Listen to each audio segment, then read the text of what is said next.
So today we will discuss about the registration under GST. But before we get into that, I want to tell you something that is important to you right now.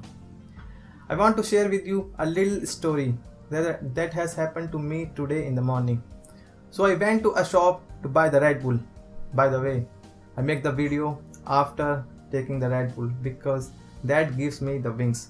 So I went to the shop to buy the Red Bull in the morning, and the shopkeeper of the shop was discussing about the GST with someone, and he was discussing like whether he need to register under GST, whether he need to pay the tax under GST, and his face was little tense and he was little bit depressed. So I told him that, oh man, what is your turnover? How much is your turnover? How much is your sale? So he said, the sale is around 15 lakh in a year. So I said to him that you don't need to pay tax under GST, and also you don't need to register under GST. And then he got a smile, and then he told me that thank you very much for informing me about the GST. So, and I also tell him that you don't need to make the ledgers, you don't need to pay the tax, and you also don't need to maintain the books of account as required under the GST. I also talked a little bit about my YouTube channel, that how I share the video on the YouTube, and you can also watch the video.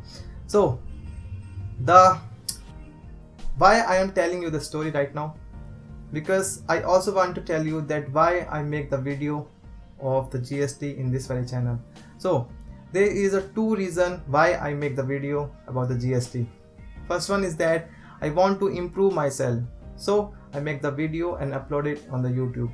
And also I want to educate the people like that shopkeeper so that they can understand about the GST. Therefore I make the video to improve myself and also to help you, also to educate you about the GST. So that is my purpose of making the video. So that is a little story which I want to share to you right now.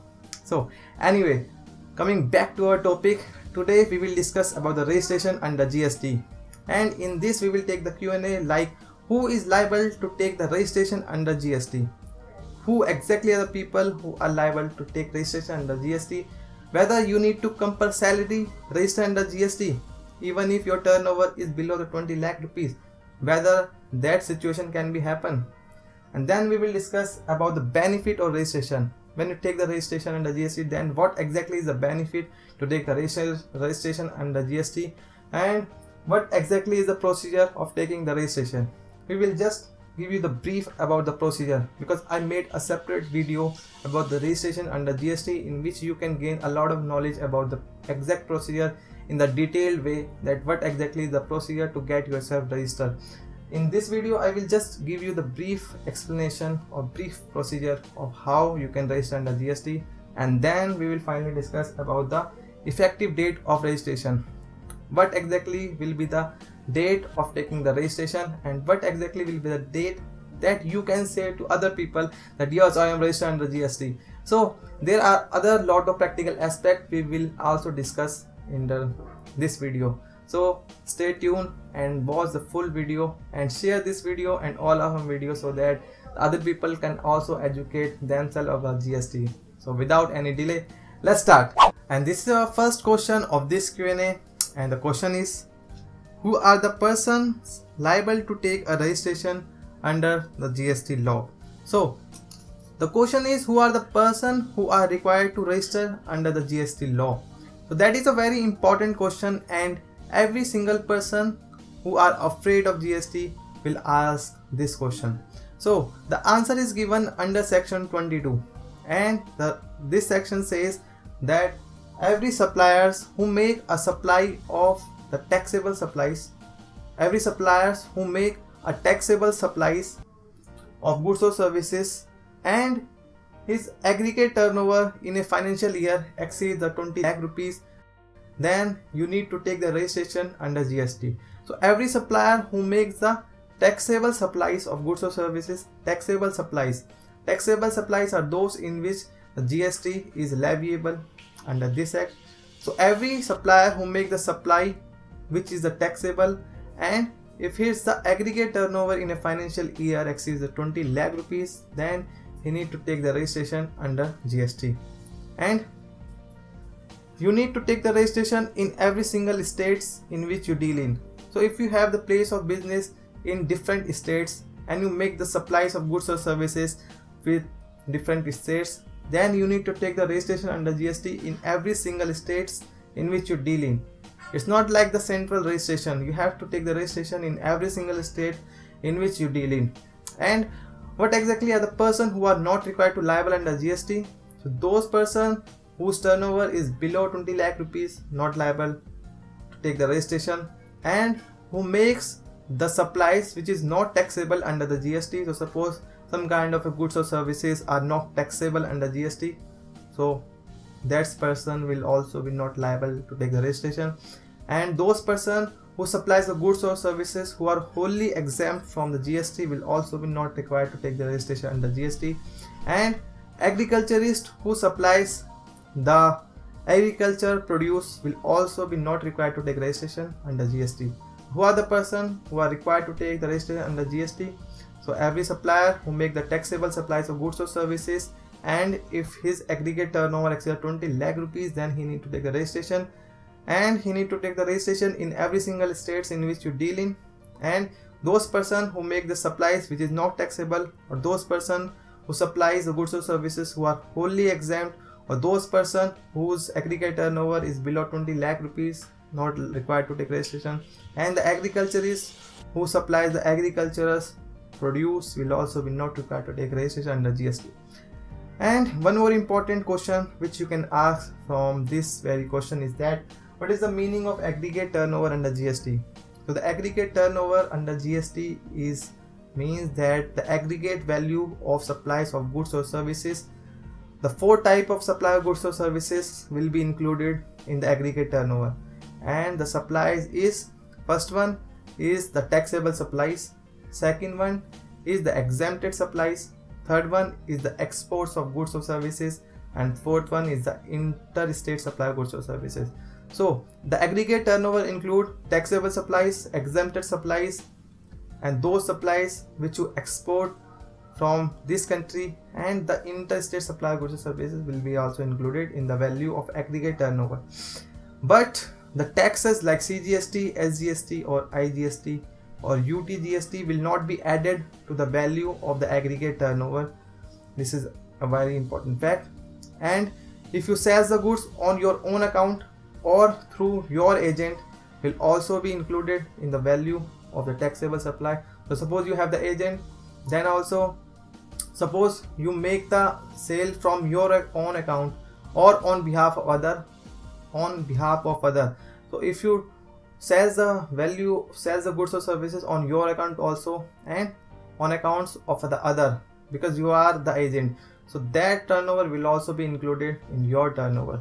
And one more important fact is that if you are a job worker, then the value of goods on which you do the job work will not be included in the value of aggregate turnover, because the value of that job work will be included in the value of the principal supplier in which you do the job work. So the job worker who does the job work and then send back the goods to the principal will not be included in the value of the aggregate turnover. And the next question is also very important, and it is about the compulsorily registration under GST. And the question is, which are the cases in which the registration is compulsory? So the question is, which are the cases in which the registration under GST is compulsory? Whether your turnover is above 20 lakh rupees or below 20 lakh rupees, you need to get yourself registered under the certain situation. So the answer of this question is given under section 24, and there are a lot of type of a person who need to register yourself without considering the turnover of 20 lakh rupees. They are required to compulsorily register under GST. So the first one is those person who making the interstate supply of goods or services. So those person who are making interstate taxable supplies of goods or services are compulsorily required to register under GST. And Interstate supply of goods means those supply of goods or services which is outside the states. So suppose you are in Delhi and you are selling or supplying the goods or services to the Uttarakhand, that will be termed as an interstate supply of goods or services. So if you are dealing in the interstate trade or commerce, then you need to compulsorily register under GST and you need to pay the tax of IGST in those cases in which you deal in the interstate supply of goods or services. And if your supply of goods or services is within the state, then you need to pay the SGST and CGST. So that is the first requirement. The second one is that the person who are required to pay tax under the reverse charge mechanism. So if you are liable to pay tax under the reverse charge mechanism, then also you need to register compulsorily under the GST. But the question is, what exactly are the type of person who need to pay tax under the reverse charge? What exactly is the criteria how to pay it? There are a lot of questions which emerge from this one. So if you want to know more about the reverse charge, then check out my other video. I have covered in detail about the Q&A on the reverse charge mechanism. Go check out the video if you want to know more about the reverse charge mechanism. And third one is the person who are electronic commerce operator. So the electronic commerce operator will also need to register compulsorily under GST. And what exactly are those people? The people like Flipkart, Amazon, eBay, Paytm, etc. So those person who are electronically commercing, then they need to compulsorily register under GST. And the fourth one is a non-resident taxable person. So those taxable person who are non-resident will also required to register under GST compulsorily. And the agent of the registered person. So if you are an agent of a registered person, so suppose a person is a registered under GST because he is a big supplier of goods or services and you are his agent and your turnover is below the 20 lakh rupees, then also you need to register compulsorily under GST. And the such type of a person, category of person which notified by the central government or state government in this behalf on the recommendation of the GST Council. So central government or the state government has the power to notify any category of the person who need to compulsorily register under GST. The next question is about the advantages of taking the registration under GST. But some of you might think then whether there is any advantages. I think there is no advantage because we need to pay the tax if we are required to register under GST. But there are some little advantage of taking the registration under GST. And the question is, what is the advantage of taking registration in GST? So I know that there is no advantages of taking the registration under GST, but there are few advantages of taking the registration under GST. And the advantages are like you will be legally recognized as a supplier of goods or services. So you will be legally recognized under GST that yes, you are a supplier of goods or services. The other one is that you can take the input tax credit. That is the biggest advantages. That if you are registered one, then you can take the input tax credit. You can take the credit of the tax you just paid on the purchase of goods or the supply of services. So if you are a registered person, then you can take the easily input tax credit which you just paid in the previous chain. And the third one is that you can pass on the credit to the recipient. So if you are a registered person, then you can collect the tax from a customer, you can collect the tax from the other registered person also, and you can give the credit to him of the GST. So suppose you are an unregistered person and you are selling or supplying the goods or services to the registered person, then the other registered person maybe will not accept the goods or services from you or may be reluctant to purchase the goods or services from you, because under GST, if someone purchase from an unregistered person, if some registered person purchase from the unregistered person, then those person who are purchasing and who are registered under GST need to pay the tax under the reverse charge mechanism. So if you are a registered person and you are also supplying the goods or services to the registered person, then you can take the easily, you can pass the credit to him. Or in case suppose you are unregistered person and you are selling the goods or services to the registered person, then the registered person might reluctant to take the goods or services from you, because in case you are unregistered and you are selling the goods to the registered person, then the registered person need to pay tax under the reverse charge mechanism. So therefore it might be a case that the registered person will not accept the goods or services from you, because if you sell the goods or services to a registered person and you are not registered under GST, then you might be under reverse charge mechanism. So therefore if you are registered, then you can easily sell, or the registered person, other registered person for which you are selling the goods or services can easily purchase from you, because he can take the input tax credit of the tax which you just collect from him. So that is also an advantage of taking the registration. And the other one is that you are eligible to avail the various other benefits and the privilege which are offered under the GST. So what exactly are the other privileges? The privileges would be like, you don't need to pay the penalty for not taking the registration. Is that the advantages? And also the GST officials will not come to your shop to check that whether your turnover exceeds 20 lakh rupees. They will not harass you anymore, they will not disturb your business. So that is also advantages if you get yourself registered. The next question is relating to the procedure of getting someone registered. And the question is, what is the procedure of registration in case a person was not registered under the earlier law? So the question is for those one who are not registered under the earlier law like the excise, sales tax or service tax. So those person who want to newly start the business, or those person who was not registered under the earlier law like sales tax, excise or the service tax, then what exactly is the procedure for getting someone registered? So the procedure is given under the rule relating to the registration. If you want to check out the rule, then the link of the rules is given down in the description. You can download in the PDF and can also educate yourself with those rules. But I will give you just the brief steps of how you can register under GST if you are newly registered or you are newly starting your business after the introduction of GST. And if you want to know more about the procedure of getting someone registered, then check out my other video under the title Registration under GST. I have covered in detail about the procedure for getting someone registered under this section. Go check out the video if you want to know more about the registration under GST.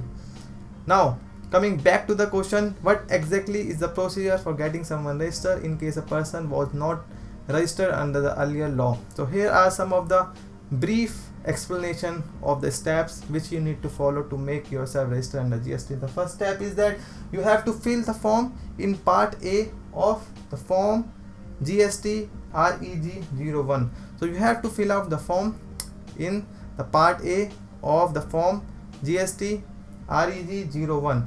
But before to fill out the form, you have to physically go to the state GST department. You have to get the user ID and the password, and then enter that user ID and password on the site www.gst.gov.in. so you have to log on to that website before you fill out the form. So when you get the user ID and the password from the GST department in your state, you have to physically go there, ask for the user ID and password. They will give you the user ID and password. You have to enter that user ID or password in the website www.gst.gov.in. Then after entering the user ID and password, the window will appear in which you have to fill the detail in part A of the form GST REG 01, and the detail in the part A of the form GST REG 01 tells about the three things. You have to mention your mobile number, PAN number and the email ID there. The PAN number will be verified by the income tax department at the same time. The mobile number will be verified by way of OTP in your mobile, and the email ID will be verified by sending a code on your registered email ID which you want to register under the GST. So they will check your credential like the PAN number and the Gmail ID or email ID and the mobile number. After verification of those three things, then you need to fill the form. You need to fill the form GST REG 01 and part B. So firstly you have filled the part A, then you have to fill the part B of form GST REG 01. That is a lengthy form in which you have to fill out a lot of information, detailed information like what exactly is the taxable supply of goods or services, accounting codes, place of business, and the taxable turnover, supplier, etc., name, place, address. So many things you have to fill out the form, and you have to also attach a lot of document there like photographs. If you are director, then name of director, dates of signature, proof of address, registration under the earlier law if you are registered under earlier law, and there are a lot of things which you have to also submit before filling out the form of part B of form GST REG 01. So you have to attach all those documents electronically in the PDF form. So attach those and then submit those application in the same website. You have to upload all the document, then that application will be sent to the GST department. Then the proper officer who are checking will validate or verify your application and all the credential. If he satisfied that all the credential is valid and okay, then he will issue you the certificate of registration in form GST REG 06. So form GST REG 06 is the certificate of registration, and it is a registration certificate that yes, you are registered under GST right now, and that will be your certificate of registration under GST. And you have to display the certificate of registration in prominent place, in proper place at your place of business. So you have to display also that certificate of registration in the proper place. So suppose you have the office, then you have to display those certificate in such a situation in which everybody can see those registration under GST. So you have to also display that, and you have to also display the GSTIN or GST goods and service tax identification number. There is a number called the GSTIN. When you register under GST, they will give you the unique GSTIN. So you have to also display that number on the name board which is appear at the entry of your place of business. So when someone enter in your place of business or the factory or the office, then it is most likely that you display some kind of a name board on the entry gate of your place of business. So you have to also display that GSTIN number on the entry board of your place of location of business. The next question is relating to the effective date of registration, and the question is, what will be the effective date of registration under GST? So the effective date of registration is like the date of birth of your business, you can say. Like someone says you or asks you that what is your birth date, and you say on the date in which you born. So similarly, there is the effective date of registration under GST in which you get yourself registered under GST. But there is some kind of a technicalities here. So there are two situations in which the effective date of registration will be different. The first situation is when you submit the application of registration within the 30 days from the date you became liable to register under GST. So suppose you became liable to register under GST and you submit the form GST REG 01 within the 30 days of such liability, then the effective date of taking the registration will be the date on which you became liable to register under GST. So what exactly is the date when you become liable to pay tax under, liable to get yourself registered under GST? You became liable to get yourself registered under GST if your aggregate turnover exceeds 20 lakh rupees. So as soon as your aggregate turnover exceeds the 20 lakh rupees, then you need to get yourself registered under GST, and that will be the event that you require to get yourself registered. So as soon as the 20 lakh rupees exceeds, that is the event you are become liable to get yourself registered. Then you have to calculate the 30 days from that days, and if you submit the application within those 30 days, then the date of registration will be the date you became liable to get yourself registered, not the date in which you submit the form, not the date when the proper officer give you the certificate of registration or grant the approval. The date of registration will be the date when you become liable to get yourself registered under GST. So suppose you get yourself liable to register under GST is 30th November because your turnover exceeds just 20 lakh rupees on 30th November, and you submit the form on 8th December. So now the effective date of taking registration is 30th November, not the 8th December when you submit the form. It will be the 30th November. And in case you file the application in form GST01 after the 30 days from the date you become liable to get yourself registered, then the effective date of registration will be the date of grant of registration by the proper officer. So when the proper officer will grant you the registration, that will be the date of getting yourself registered in case you didn't submit the application within the 30 days of liable to get yourself registered. And the next question is also very important, and the most of the people need to find out the answer to this question. And the question is, what is the time limit for taking a registration under GST? So because we are Indian and we also follow the time, so we need the time limit, that what exactly is the last date of getting yourself registration in case you are liable to register. So because we are Indian and we need that question, and also we need the answer. So the answer is, you need to get yourself registered within the 30 days from the day on which you become liable to get yourself registered under GST.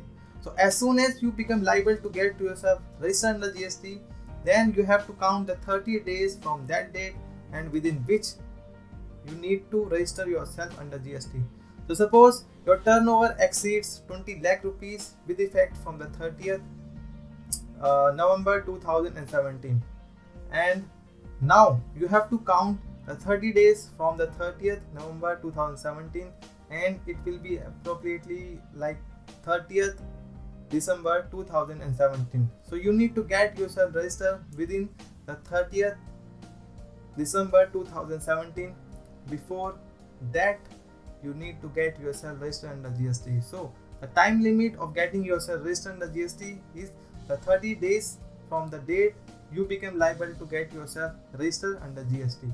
And when you become liable to get registered under GST, when your turnover exceeds the 20 lakh rupees. So we can say as soon as your turnover exceeds the 20 lakh rupees, then you need to get yourself registered within the 30 days from that date when your turnover exceeds the 20 lakh rupees. And the next question is relating to the single registration in case you operate in the different states.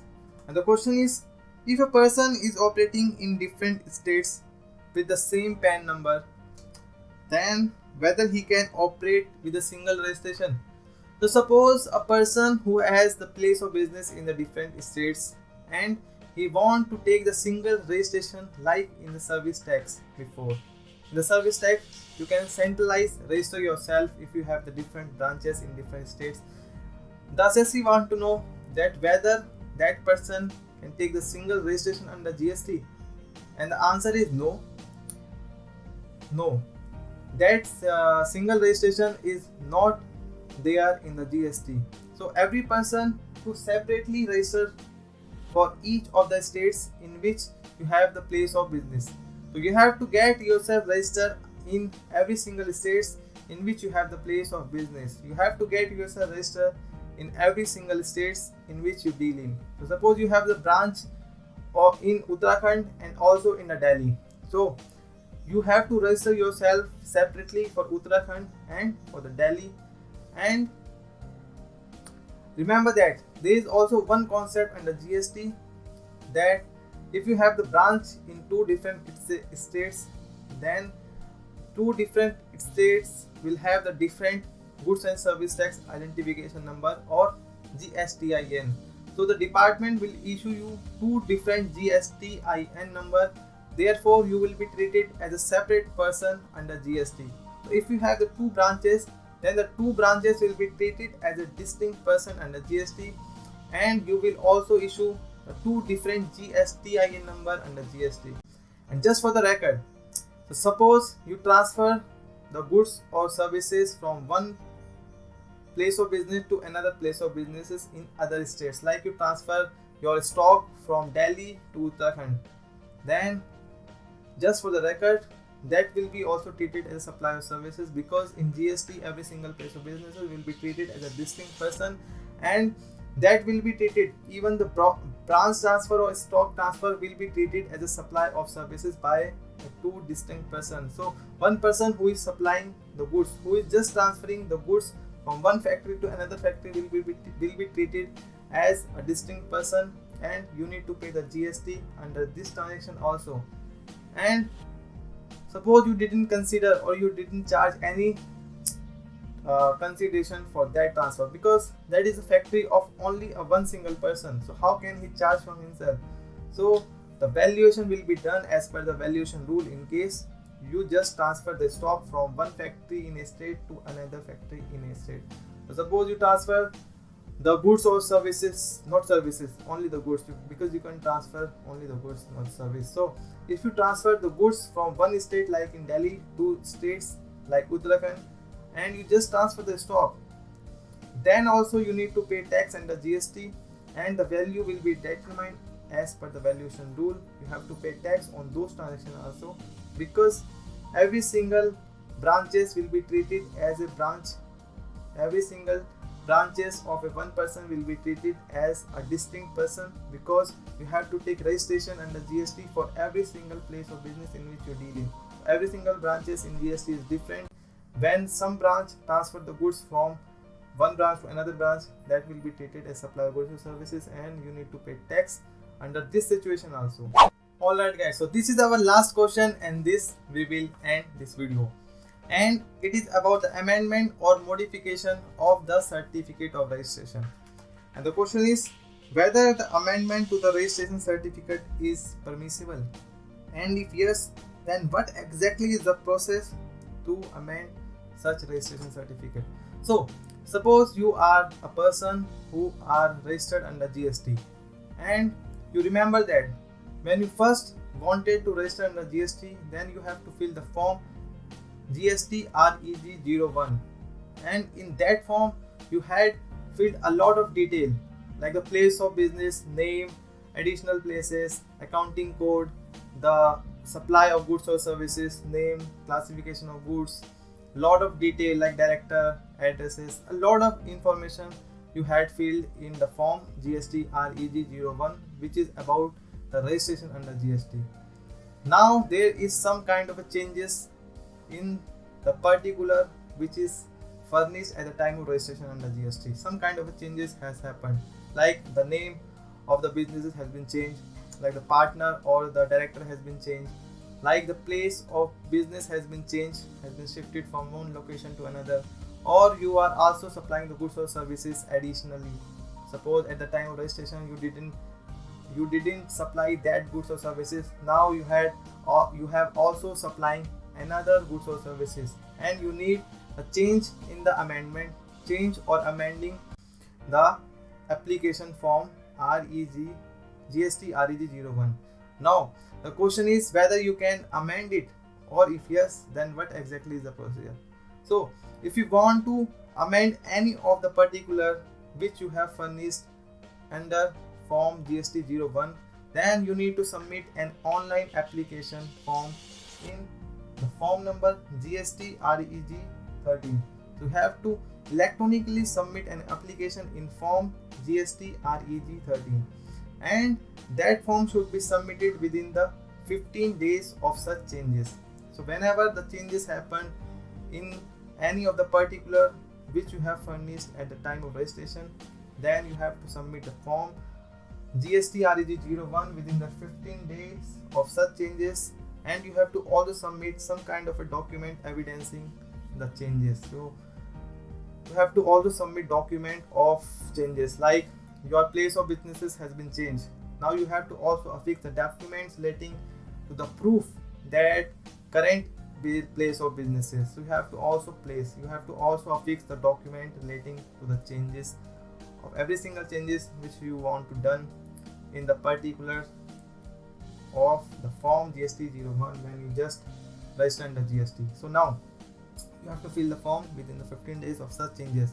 But if the changes is relating to the legal name, when you want to change the name of the businesses, or you want to change the address or place of businesses or additional place of businesses. So there are two kind of a place of business, principal place and the additional place. So if you want to change any of the principal place of businesses or the additional place of businesses, and if you want to add, delete or retire any of the partner, director, karta, trustees, etc. So there are three kind of a change which you want to done. Then the condition or process is different. If you want to change the name, or if you want to change the address, and if you want to add, delete or retire any partner, director, karta, trustees, etc., then you have to also follow certain kind of a procedure.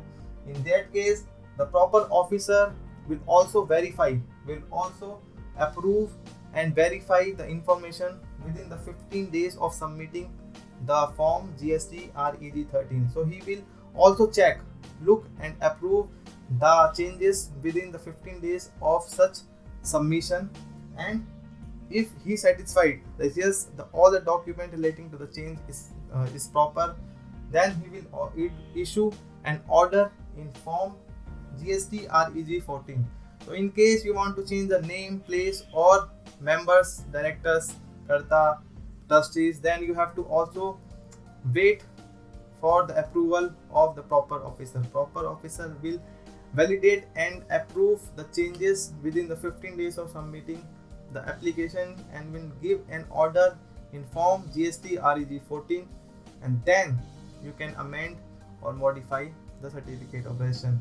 After approving or after receiving the order, you can say now the application or the changes has happened. But in case you want to change any of the particular which is not listed here, like legal name, place or addition, deletion, then your application will be treated as your deemed modification. So as soon as you submit the application, it will be treated that your particular has been modified or amended, and your certificate of registration will be amended accordingly. But if you want to change the phone number, email ID or the PAN number, then you need to again verify your PAN number, email ID with the same procedure as you done while you are registering under GST. And if suppose there is a change of constitution of business, so suppose there are an individual, you are an individual, now you want to form a partnership, it will be treated, it is a change in constitution of businesses, and because the change in constitution of businesses, your PAN number has been modified, then you need to freshly register under GST and you have to fill form GST REG 01 again. So if there is a change in constitution of businesses because of which your PAN number has been changed, then in this case you don't need to file that form or extra stuff. You need to again refresh, fill the application form in GST REG 01, and the process is similar to what we have discussed on probably question number 3 or 4, which is relating to the procedure of getting yourself registered. So that is exactly the procedure of amending or modifying the detail of certificate of registration. Alright guys, so thanks for watching the video. Make sure that you subscribe my channel for more Q&A. There will be more Q&A in this channel, so make sure that you subscribe my channel and share this video or all of my video to those one who don't know about the GST and wanted to eagerly know about the GST. The link of all of my other videos which I have referred in this video is also given down in the description, and the link of the registration rule and the other one which I have referred in this video is also given down in the description. And you can also ask the query by sending an email to sharwangst.148@gmail.com, sharwangst.148@gmail.com. So we will meet in the next video. Till then, bye bye.